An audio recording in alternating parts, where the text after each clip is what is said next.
समझना, ठीक है। सीमांत वेग किसे कहते हैं, इसका सूत्र स्थापित कीजिए। तो अपन को क्या करना है, सबसे पहले अपन को एक द्रव लेना है, उस द्रव में अपन को एक वस्तु को गिराना है। जब आप किसी सयान द्रव में एक वस्तु को गिराओगे, ठीक है, तो स्टार्टिंग में उसका वेग क्या रहेगा, अधिकतम रहेगा। फिर धीरे धीरे स्टार्टिंग में उसका वेग क्या रहेगा, अधिकतम रहेगा। फिर धीरे धीरे उस वस्तु पर दो बल काम करेंगे स्टार्टिंग के बाद। कौन सा बल, एक सयान बल और एक उत्प्लावन बल। दोनों बल क्या करेंगे, उस वस्तु को नियत वेग से नीचे की तरफ ले जाएंगे।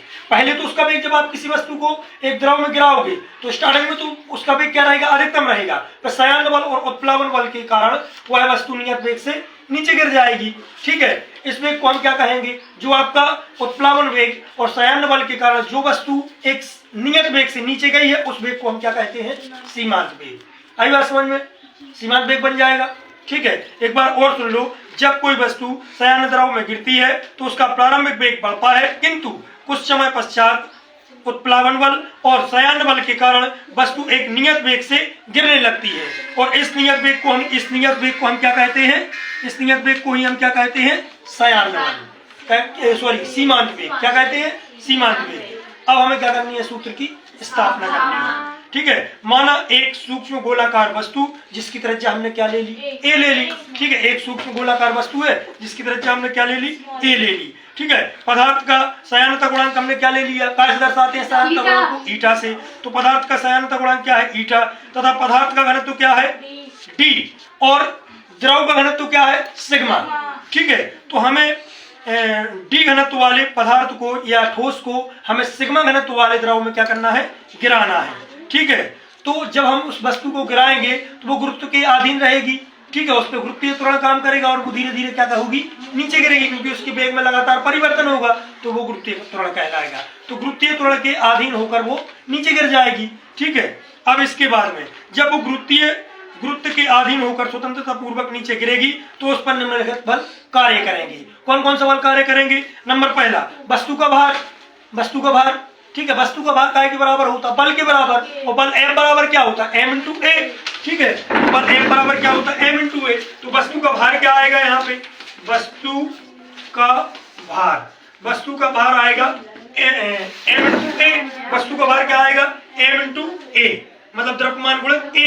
द्रव्यमान का सूत्र क्या होता है, घनत्व गुणित आयतन। क्या होता है, बात नहीं करो, घनत्व गुणित आयतन।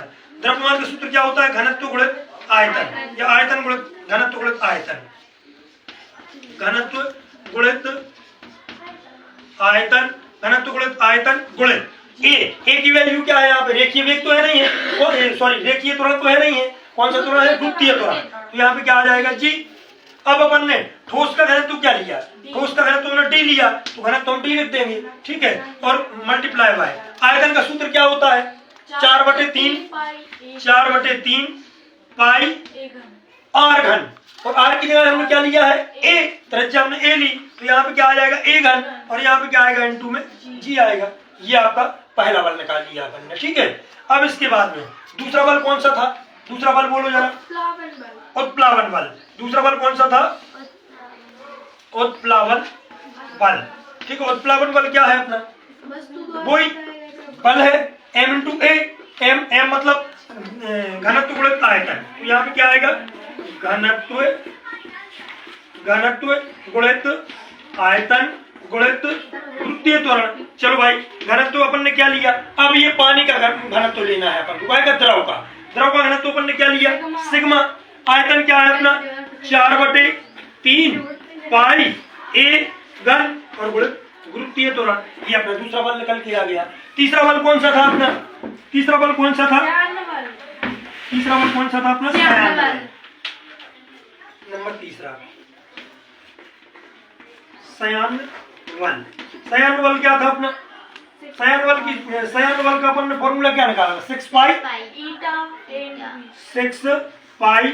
ईटा A × B।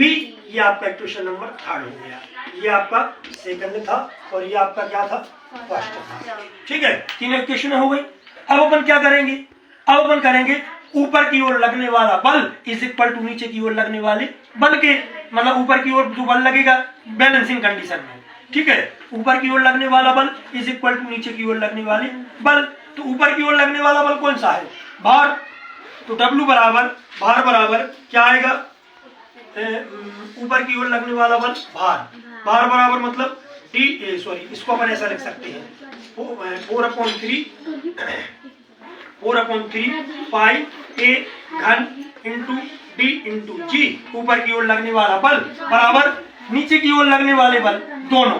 तो एक नीचे की ओर लगने वाला बल कौन सा, उत्प्लावन बल। उत्प्लावन बल क्या आया, sigma multiply by 4/3 pi a घन इंटू जी और प्लस, क्योंकि दो बल नीचे की ओर लग रहे हैं तो दोनों बल का ऐड कर देंगे और बराबर काय की हो जाएगा, ऊपर की ओर लगने वाले बल के। ठीक है, तो ये बल बराबर ये दोनों बल, तो ये कौन सा है आपका 6 पाई ईटा a इंटू बी, ये आ जाएगा। अब इसका इस तरफ क्या कर देंगे, पक्षांतर कर देंगे, इसको इस तरफ लाएंगे तो क्या आएगा 4/3 पाई a घन t इंटू जी माइनस क्या आएगा सिग्मा गुणे पाई/3 4/3 पाई a घन जी आएगा, इज इक्वल टू क्या बचेगा यहाँ पे 6 पाई ईटा a इंटू बी, क्योंकि अपन को v का मान चाहिए इसलिए हमने उसको वहीं छोड़ दिया। चलो भाई कॉमन निकाल लो, 4/3 कॉमन आ जाएगा, पाई आपका कॉमन आ जाएगा, a घन आपका कॉमन आ जाएगा और जी आपका कॉमन आ जाएगा। अंदर क्या बचेगा, d माइनस सिग्मा बचेगा। यहाँ पे क्या है आपका 6 पाई ईटा a इंटू बी का मान निकालना, इनको आप पट्टे में ले जाओ, काटा पीटी कर दो, सरल आ जाएगा। ठीक है, सरल है। Yes sir. ठीक है। सर टाइम हो गया।